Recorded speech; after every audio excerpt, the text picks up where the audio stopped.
இயேசுவுக்கே புகழ், இயேசுவுக்கே நன்றி, மரியே வாழ்க. அன்பார்ந்தவர்களே, இன்று நாம் ஆண்டவர் இயேசு கிறிஸ்துவின் உயிர்ப்பு பெருவிழாவை கொண்டாடுகின்றோம்.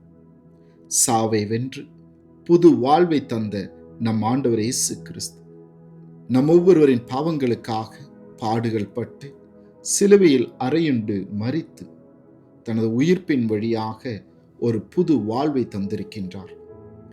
இந்த புது வாழ்வை நாம் உணர்ந்து உயிர்ப்பின் மக்களாக, இந்த உலகில் ஒளி தருகின்ற மக்களாக வாழ அன்னை மரியாளின் பரிந்துரை வழியாக ஒப்பு கொடுத்து நாம் ஜெபிப்போம். அருள் நிறைந்த மரியே வாழ்க, ஆண்டவர் உம்முடனே, பெண்களுக்குள் ஆசி பெற்றவள் நீரே, உம்முடைய திரு வயிற்றின் கனியுமான இயேசுவும் ஆசி பெற்றவரே. தூய மரியே, இறைவனின் தாயே, பாவிகளாயிருக்கிற எங்களுக்காக இப்பொழுதும் எங்கள் மரண வேளையிலும் வேண்டிக் கொள்ளும். ஆமேன். அன்பார்ந்தவர்களே, அதிகாலையில் ஆண்டவரின் அருள் வாக்கில் இன்று தொடக்க நூல் அதிகாரம் 5, ஆதாமின் வழிமரபினர். ஆதாமின் வழிமரபின் அட்டவணை பின்வருமாறு. கடவுள் மனிதரை படைத்த பொழுது அவர்களை தம் சாயலில் உருவாக்கினார். ஆணும் பெண்ணுமாக அவர்களை படைத்தார். அவர்களை படைத்த நாளில் அவர்களுக்கு ஆசி வழங்கி மனிதர் என்று பெயரிட்டார். ஆதாமுக்கு 130 வயதான போது அவனுக்கு அவன் சாயலிலும் உருவிலும் மகன் ஒருவன் பிறந்தான். அவனுக்கு சேத்து என்று பெயரிட்டான்.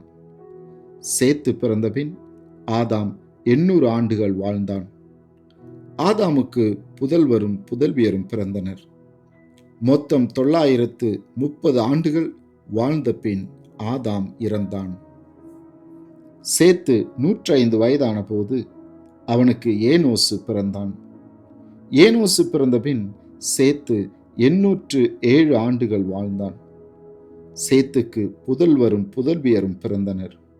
மொத்தம் 912 ஆண்டுகள் வாழ்ந்த பின் சேத்து இறந்தான். ஏனோசுக்கு 90 வயதான போது அவனுக்கு கேனான் பிறந்தான்.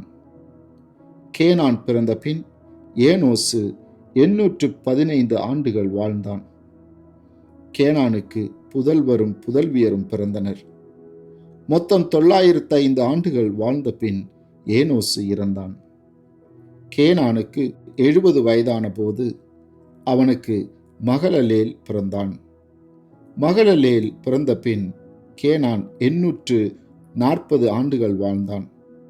கேனானுக்கு புதல்வரும் புதல்வியரும் பிறந்தனர். மொத்தம் 910 ஆண்டுகள் வாழ்ந்த பின் கேனான் இறந்தான். மகலலேலுக்கு 65 வயதான போது அவனுக்கு எரேது பிறந்தான். எரேது பிறந்த பின் மகலலேல் 830 ஆண்டுகள் வாழ்ந்தான். மகலலேலுக்கு புதல்வரும் புதல்வியரும் பிறந்தனர். மொத்தம் 895 ஆண்டுகள் வாழ்ந்த பின் மகலலேல் இறந்தான். எரேதுக்கு 162 வயதான போது அவனுக்கு ஏனோக்கு பிறந்தான்.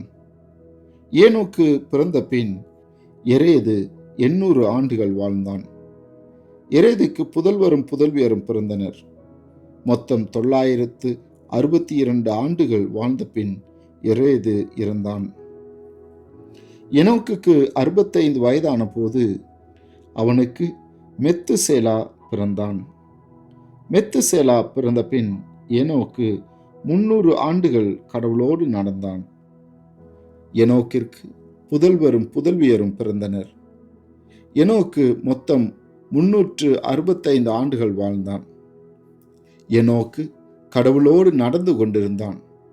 பின்பு அவனை காணவில்லை, ஏனெனில் கடவுள் அவனை எடுத்துக்கொண்டார்.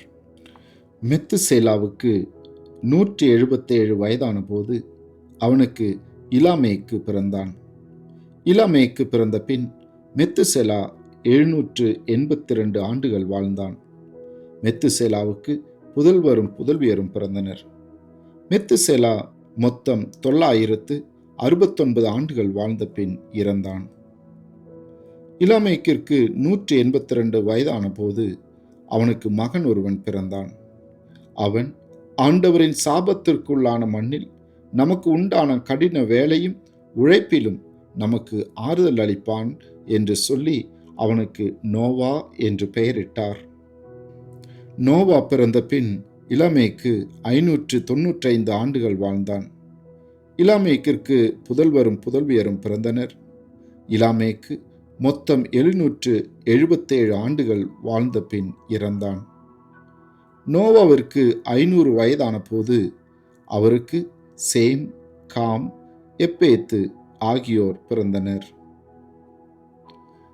இது ஆண்டவரின் அருள்வாக்கு. இறைவா உமக்கு நன்றி. மன்றாடுவோமாக.